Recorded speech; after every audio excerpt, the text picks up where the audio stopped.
Good morning, good evening, good afternoon, depending on where you are. Today is September 26th, and this is another of our bi-weekly batch working group meetings. My name is Matya, and I'll be your host today. We have two topics, one from Mihao and the second one from Dave. Mihao, are you ready? Do you need to share your screen? Yes, I'm ready, and I will want to share my screen. Okay, you should have the appropriate rights to share the screen. Okay, let me Make make it Dave out. co-host as well, because I'm assuming that he might be also interested in sharing. All right. I assume that you can already see my screen, right? Yes, we see your presentation. Okay, excellent. So I would like to present the topic that we are starting in Q. I'm like the main developer driving this effort. But of course, we hope to have more people involved and so on. And this is to do. And actually, this is the CAP is co-authored with Marcin. And in this effort, we would like to introduce some topology awareness in Q when scheduling new workloads. So I will very soon present you like the motivation and the details, but maybe yet before I start, we have already kept merged. So this is like the basic direction is sort of agreed in the Q maintainers. But of course, we like the purpose of the presentation is to collect feedback as much as possible. So we still are very early on in the implementation of the alpha. So if we get some important feedback to change something, even though the CAP is already like merged, I think we will be open to discuss more details and change some of the details. So yeah, that's the presentation with main purpose of sharing this to the community broader and getting more feedback. So with that out of the way, let me start with what is our motivation. So the motivation is that basically we want to run workloads faster than currently, and we find that there is a gap that allows us to still leaves room for improvement. That is to use the information about the data center organization. So currently in Q, you basically the admin specifies the resource flavors, but they correspond to machine types. But in the cluster, the machines of a given type can be distributed widely across different topology domains. So we call them like racks or super blocks. So if you look at the data center, it's like all data centers, I assume, that's at least true like for GKE, but I think this is common for all data centers. They would have some form of hierarchical organizations. So we will have racks, like the physical machines with couple of hosts, and then they would be organized in blocks or like super blocks. Then we have zones. The details may differ. We may have more levels, fewer levels, but this is like the baseline to set the thinking about this. So we have the zone, the super block, the rack, and the single host. So the idea is like very simple. We want to exploit the fact that workloads, they perform much better if the pods are put together, right? So that's like very simple, I think, intuitive assumption. This is confirmed by benchmarks that this is true. But currently, like there is no way for Q to ensure that the workloads would land in closely connected nodes. So maybe before I go further, let me pause for a second to ask if there are some questions to that or comments that you find this similar motivation and have issues with that. If there are no such comments, I will move further.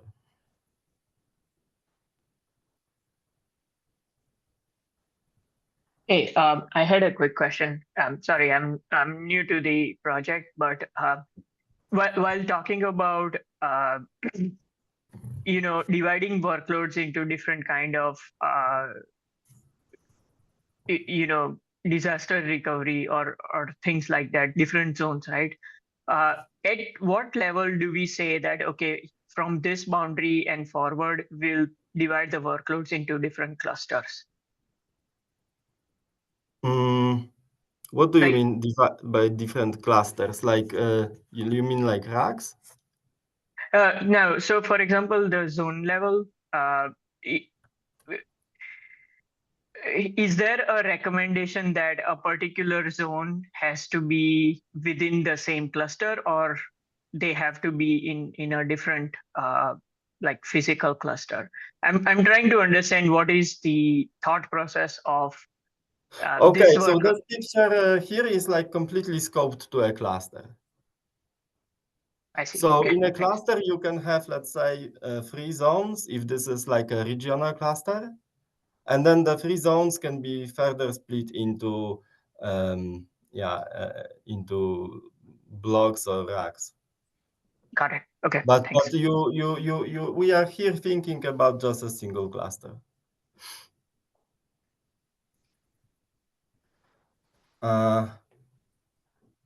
Okay. So that's what we want to do, to teach somehow Q about the topology so that it can somehow makes use of it. Okay, if there are no other questions, I will move forward. So to do that, I heard some noise. Like, is there a question, another? Or? Sorry, yeah, maybe you're going to talk about this. Are you just trying to pack at one level of the hierarchy, or are you packing at multiple levels of the hierarchy at the same time? Like using as few racks as possible, but also or as few super blocks as possible, but also as few racks as possible in a super block. Okay, so we will need to plan because different things have different level of complexity. But we want to start with packing at single level for Okay. simplicity purposes. So the user, you will see later at the proposed API, may say that, okay, I want my workload to be scoped within a super block, let's say. So this is the green one. It's scoped within super block. So that's fine. But the user may also want to say that, okay, it's scoped within Superblock, but please also optimize the usage of racks. This will probably not be in alpha, but we are thinking about this as a later step. So we definitely keep it at the back of our heads. But yeah, we need to prioritize and split into implementation phases. Okay. So moving forward, we need to first of all somehow get the information. So with that in mind, we currently there is no. So as I said, like data centers and nodes within clusters, they would be and they would have the hierarchical representation, but it's currently not represented in any way. Like users very often, I think this is true for GKE, I'm not sure for other providers, but there is certainly no standard way of doing this. The users don't have generally visibility into what rack or what block a given node belongs to. So the users don't know this of course, if you have an on-premise cluster, you can annotate and so on and do a lot of manual labor, but this information isn't exposed. So first of all, we want to propose some convention for representing this information, which is like, the aim is to be very simple. It will not be, so this is, because there is no standard, we believe that if we come up with something very complicated, it might be hard to adopt. But maybe if we come up with something very simple, like just using node labels, there is a good chance that cloud providers would expose this information. So basically, we want to have some sort of annotation like topology block per node for every node, and we want to have some sort of label like topology rack also per every node in the cluster. So we assume in this approach that cloud providers will annotate every node with this information, and this is like the requirement to make this useful. But we, of course, need to allow flexibility, so we don't define the label keys upfront. This is left to the cloud providers. So you will see how API looks like. But basically, this could be, I don't know, GKE topology GPU or AWS topology, whatever GPU. So it doesn't matter. Cloud provider will be free to name the label as wanted. So what are the other main assumptions here that we sort of discussed? So another assumption is that in a cluster, like large cluster, we will have thousands of racks and hundreds of blocks potentially. So you could maybe imagine that in Q, you could leverage current mechanisms, let's say, to assign quota per block or per rack. But in practice, this would be infeasible because the quota management currently, as imagined in Q, this is like manual process, like by team per machine type. And to have this lower level of granularity and assign quota per topology domain, like per rack, we assume this would be infeasible to annotate thousands or configure queue like that. So we will need to have some sort of a discovery mechanism. And this entails that we will need to scrape the information about the nodes that we have in the system. So that's the first assumption. The other is that what does it mean for a workload to be packed? So we discussed like there are three main levels of organization of a workload. So we will have like the whole workload. But of course, the workloads is very often like AI/ML workloads because we focus on those. They would have different levels of organization. So there is like a driver pod, and there are worker pods usually, right? And then the worker pods are then further, for example, in the case of job set, divided into individual jobs, but they form a concept of replicated job. So this is that. We don't.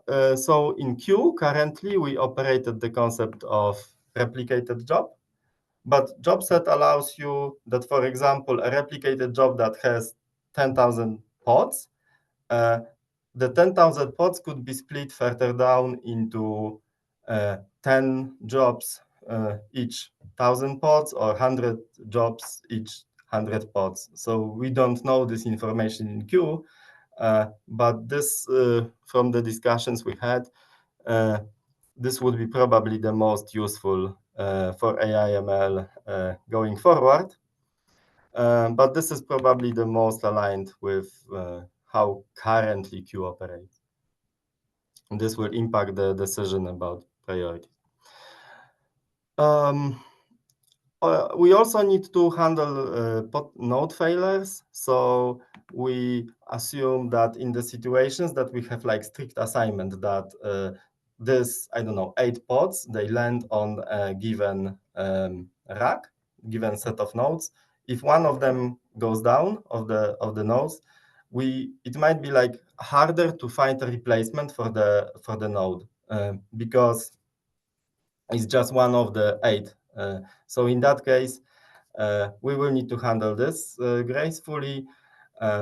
We will see there are different approaches, more and less complex, etc. But it's one of the things that we need to keep in at the back of our head again, because GPU failures happen, and we need to somehow handle this gracefully. And another thing is that if we do the strict assignment, so if, for example, here we say that, so for example, in job, you have a concept of like pod template, right? And there are node selectors. So we want to use node selectors to make sure that the pods land on specific nodes. So here we will have node selectors indicating, let's say, this node or this node. And then this means that, let's say, this is the whole pod set, that some pods in this pod set will have different pod template than others. So this breaks the assumption about homogeneity of pod templates within job. So that's a big change, like conceptual, but we don't know how to handle this otherwise. And I will tell you later in the design details how we approach solving that. If there are some more comments, then feel free to stop me. I'm happy to take any comments or questions now.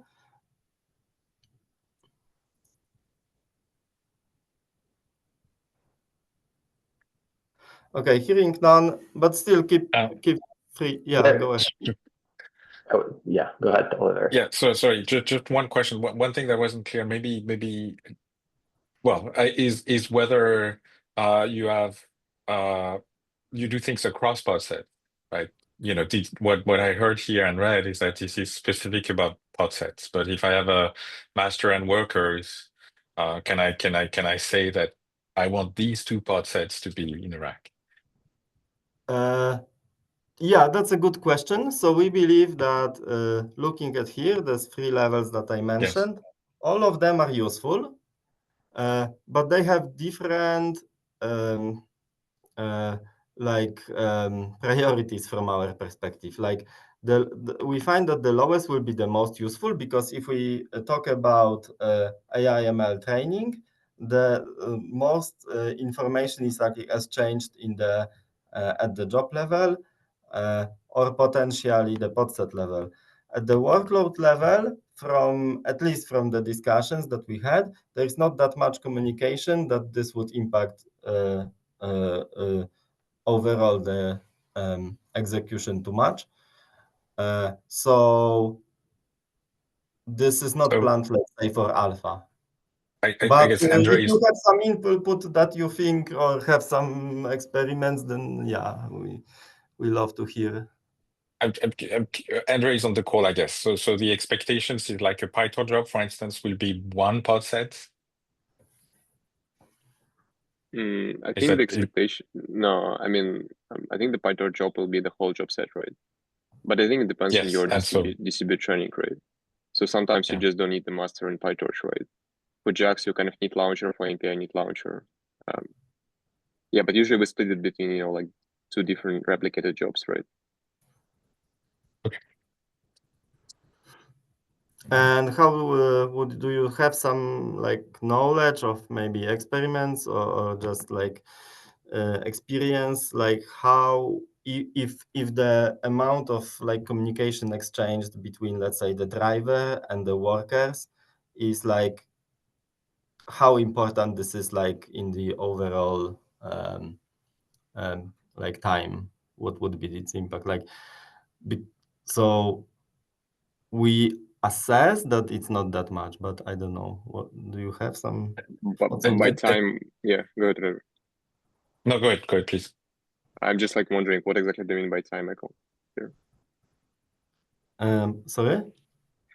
Can you explain it? What do you mean by time exactly? Time of what? Like sharing the information between the jobs, or what do you mean exactly? So what we measure, like with some benchmarks, is like time. I'm thinking about the overall execution of a workload, let's say training. Mm-hmm. Okay.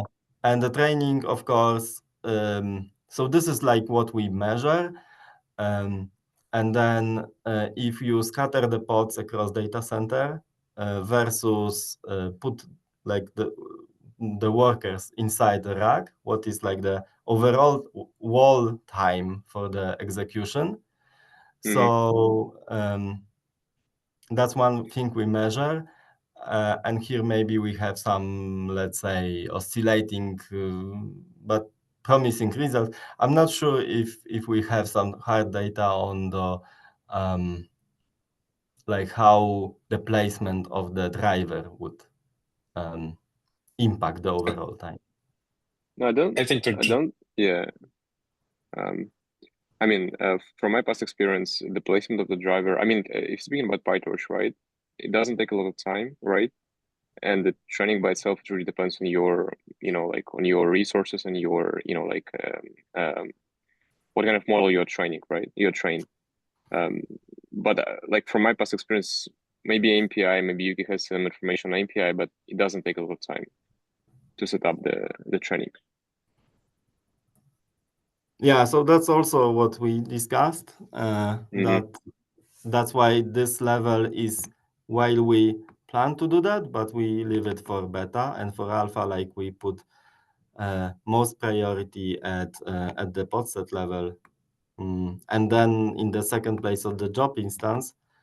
Yeah, but this is probably the most useful level. Okay, any other comments to this part or questions? I mean, my point would be to just in some of, you're thinking driver, right? But in some of the workloads we have, the master is just needs a slightly different configuration because it will have, it will be exposed in some ways. For instance, it will do initialization. So, but once things have started, it's just a worker like the others, right? So, the support you have in mind for alpha bias toward making the master something special, something that will not use GPUs, for instance, and will be just in charge of setup or of some high level control. And while that's possible, that may imply changes to the way the workloads are structured, which is always at the very least an inconvenience, right? Yeah. Actually, sorry, just to add on this point, Oliver, I think I agree with you. I think we're also working on some sort of execution policy API in JobSet, which gives us an ability to split the initialization phase and training, because as you said, right, like the pre-trained model download can take a couple of hours if the model is large, right? And then you need to distribute across the workers, right? So you don't want to lock in your GPU when you just don't use them, right? So I guess this will be like another set of discussions how we can control this kind of complex sequence of the jobs, right? And how we can place them. But usually it is, I mean, after our discussion, we kind of decided to split it between different jobs. So I have the initialization job, we have a training job, then we have a post-processing job, right? And everything will be inside the one job set. I hope that makes sense. Yeah. Okay, thanks. Okay, thanks as well. So that's useful. Feedback. So for now, moving on, we can always return to the discussions. So this is the API that we plan. So the API corresponds to the level 2 that we plan for alpha. This does not address yet level 3 or level 1 of the whole workload. That will be in the later versions. But for the first version, let me maybe make it slightly bigger. So we will have the new annotation at the level of a pod set. So in this case, for example, the user says that this is the leader, like the master. So typically this is like just one pod. So maybe this is like sort of not ideal example, but it demonstrates the API. It says that it needs to be in rack, but it probably makes some sense if there are more pods. And the workers, we would also, let's say that we prefer topology rack. So in the alpha, what happens here is that, for example, if you say for workers that I prefer rack, then we will try to put all the build an assignment that puts all the pods inside the rack and find the rack that satisfies this. But if there is no rack that satisfies this, we will try superblock. And we will build the assignment for the superblock. Then the question comes if we want to still optimize the number of racks used, and the answer is yes, but not in alpha. But this is like the meaning of the annotations. And if there is no, let's say someone says required topology, but there is no, let's say rack, but there is no, then we cannot admit the workload at all. So required is stronger and preferred can fall back to level up. That's the thinking. And to make this work, we also need admin-facing API. And here we plan to have a new API called topology. Because we can have potentially multiple topologies. So we were also discussing like global configuration, where we would specify the list of labels denoting different label keys denoting different hierarchy levels.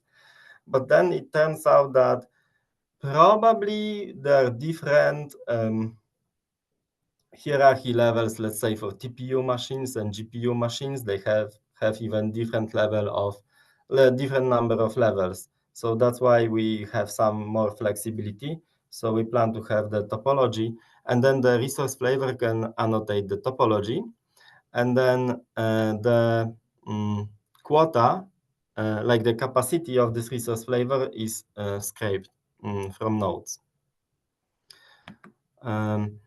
So the main components to make this all work is, first of all, we need to track the capacity for the resource flavors that define, that you make use of the topologies. So we will need to have, let's say, node informer and collect the information in cache about the capacity per topology domain, per rack, and like we will have the hierarchy. We will also need to collect the usage. And then for the current usage, we will, first of all, that's relatively simple, account for workloads that are already admitted by TAS. But we also discussed that we should take care of daemon sets that are always created on every node. And for that, we will, the plan is to scrape the information for pods. An alternative was discussed was to scrape the information from daemon sets, but this might be slightly more complex because then we need to say, look if the given daemon set matches a given node or not. On the other hand, it might be less memory hungry because there are fewer daemon sets. So we probably will start with pods for simplicity because they also take account like for deployments, etc. But we will consider daemon sets, tracking of daemon sets for beta.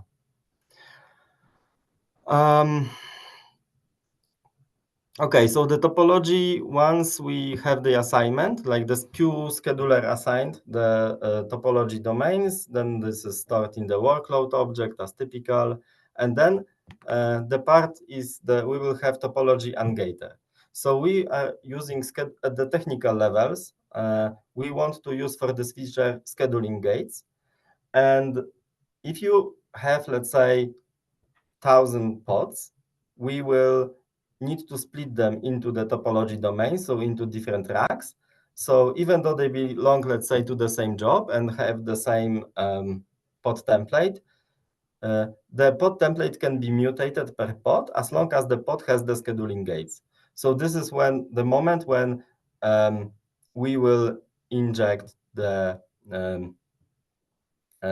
node selectors per assignment to match the each portion of the nodes to specific pods to specific nodes. So that's basically the idea. Michael, can I have a quick question? Sorry. Sure. I'm just like wondering. So I know we have the kind of pending cap for job readiness gate, right? So any specific reason you want to use pod scheduling gate for this type of use case? Can you which pod? Yeah. So which I'm talking about job readiness gate, right? Basically, yeah. Wondering okay, your thoughts on this. Job readiness gates is level up. So it would only work if we assume that every job can fit within a topology domain. But this may not be true here in many cases. So if we have like large job and let's say in the use case, you have a job that has 100, let's say, pods. You need to split it across racks. And someone specified that it needs to fit within the super block. So, okay, it fits within the super block, but then we say that we want to optimize the number of racks used. So let's say it fits within 50 racks. Then you need to assign different pods to different racks. I see. Yeah, that makes sense. I think like because another solution could be if you kind of couple the pods within the job in the job set, right? But if you want to, like support this within the single job, yes, you probably need the schedule gates on the pod level, right? Because eventually you can split the group of the pods by the different jobs, right, within the single job set, right? Yes. I see. Yeah, but it's very likely that we will have jobs large enough to be distributed among multiple racks. Yeah, that makes sense. Michal, quick time check, because we still have another topic from Dave. Dave, how much time do you need for your topic? It's just a few minutes, and honestly, it's sort of optional. It's like the cap is proceeding, people are commenting on it. It was like if there's a few minutes, it would be a synchronous check on that. But if there's no time at all, that's completely fine. We can just finish with the GitHub issue with the PR. So Michal should take all the time he needs. We'll just. Okay. So my proposal is that this is the implementation plan, which I already discussed some parts of it, but you can look it up. I will attach the presentation, and it's also actually just copied from the cap, so you will also find it there. I think no need to spend too much time, just so that in alpha, we will not probably make it compatible with most of the features. And I have some questions, like these are like list of conversation starters that we sort of discussed. Let's say, what are the benefits, and is it drawback or benefit long-term that we start scraping nodes in queue? Because this was like for not the case for a long time. But I think we already have had some discussions, so I would, I don't know, if there are some quick questions, I can take them, but I think I'm done.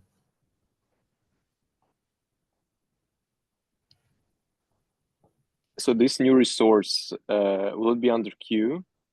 The resource that we're talking about, CRD, right? Yeah, so there will be topology, the new CRD. It's like a top-level object, but it will be referenced from resource flavor that describes like type of machine, and then resource flavors are referenced from Q.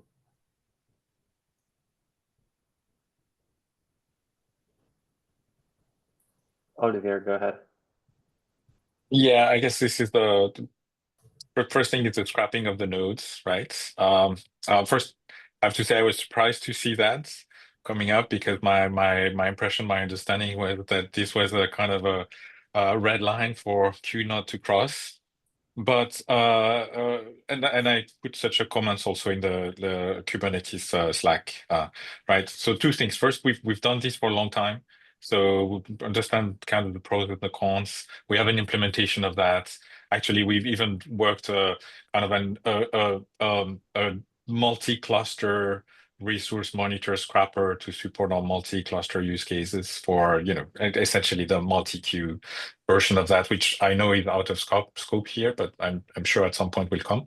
So I'd love to discuss this more, but then my main question, or the first question, is if we introduce resource scrapping for the purpose of topology aware scheduling, are we thinking of making that a more general capability? So for instance, today, if we want to do resource checks, this is through the cluster autoscaler and the I don't remember, the provisioner admission check, but then that could become an alternative to that. So what's the feeling around making this as a core capability itself? So basically, this is this point. So do we Yes. want to move? It opens the possibility. The question is, do we want to move the simulation from or take this responsibility from cluster autoscaler to queue? We don't know the answer yet, so we don't have a consensus here. But this opens the discussion. I think we will maybe do this opt-in probably, because once we have it, then this opens the door. But yeah, the discussion is ongoing. But we have in queue issues with quota fragmentation, etc. That is currently being addressed by cluster autoscaler, but we could solve it inside queue as well. We need to weigh pros and cons and discuss, but yeah, we are also looking from your feedback, what you think about this. From our side, I think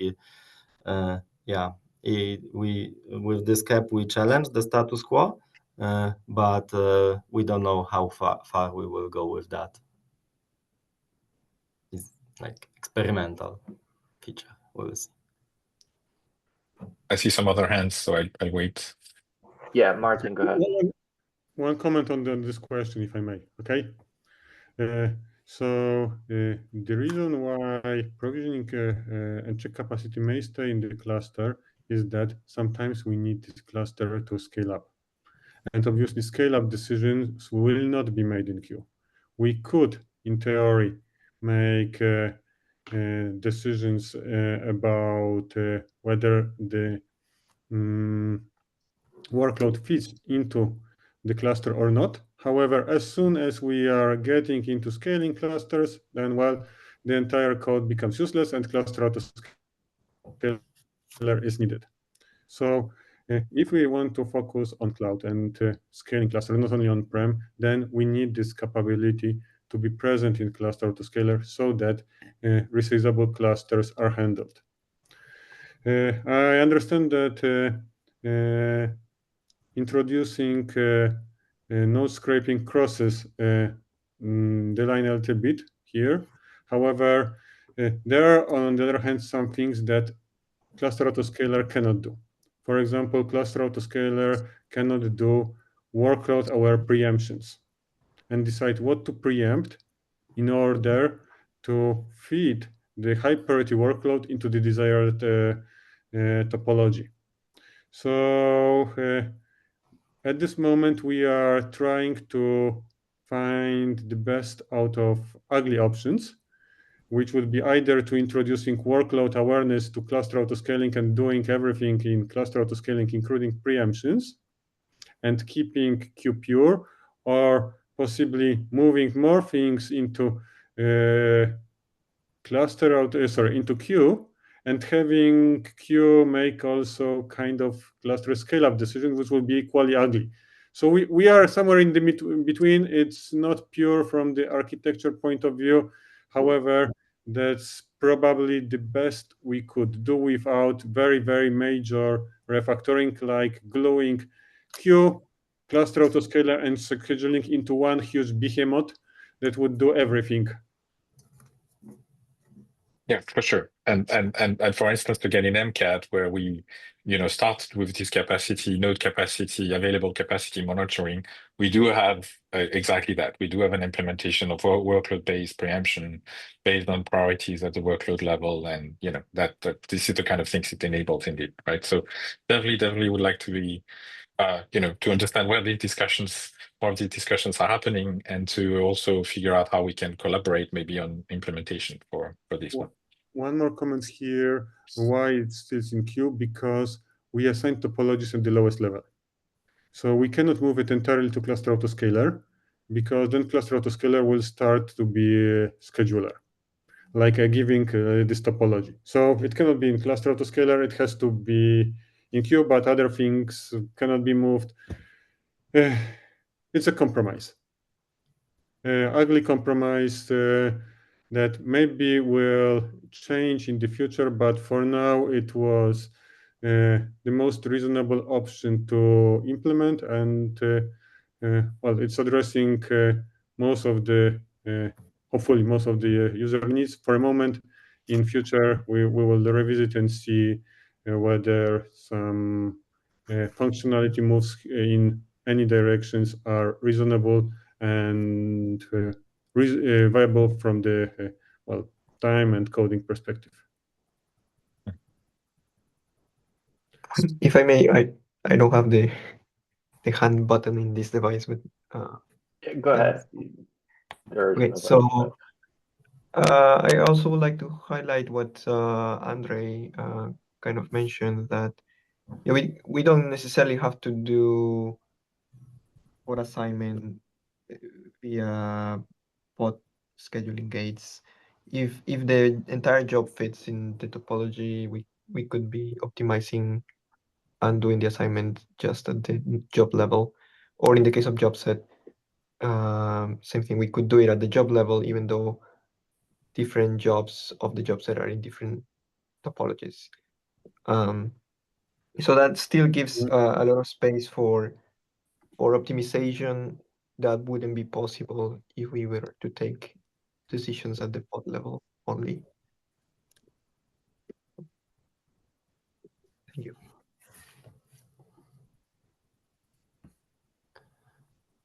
Are there any last minute questions? I don't see any hands raised, so I'll ask one more time.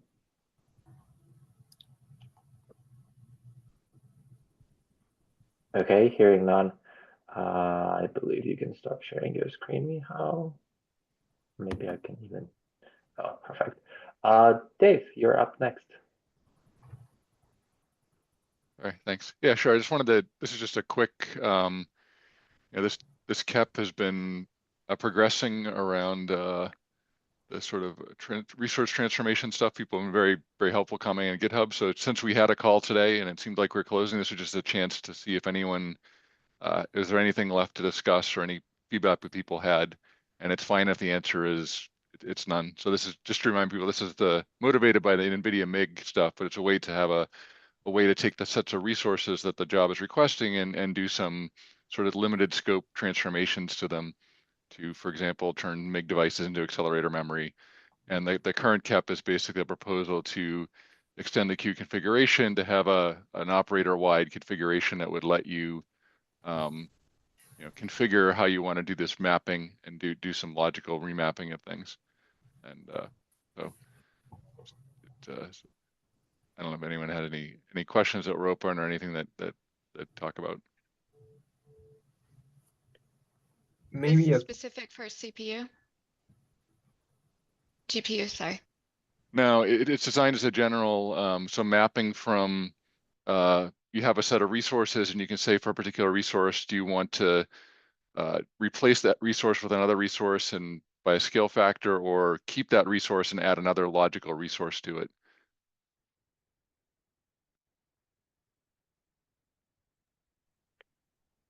Would it be possible with this design to kind of generate two virtual resources out of one?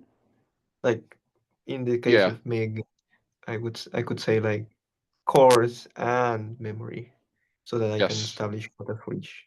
Yeah, so this design supports taking a single input resource and mapping to any number of output resources. It doesn't let you say, if I have resource A and resource B, then I want to generate resource C. So it's a one-to-many, potentially, a kind of outping.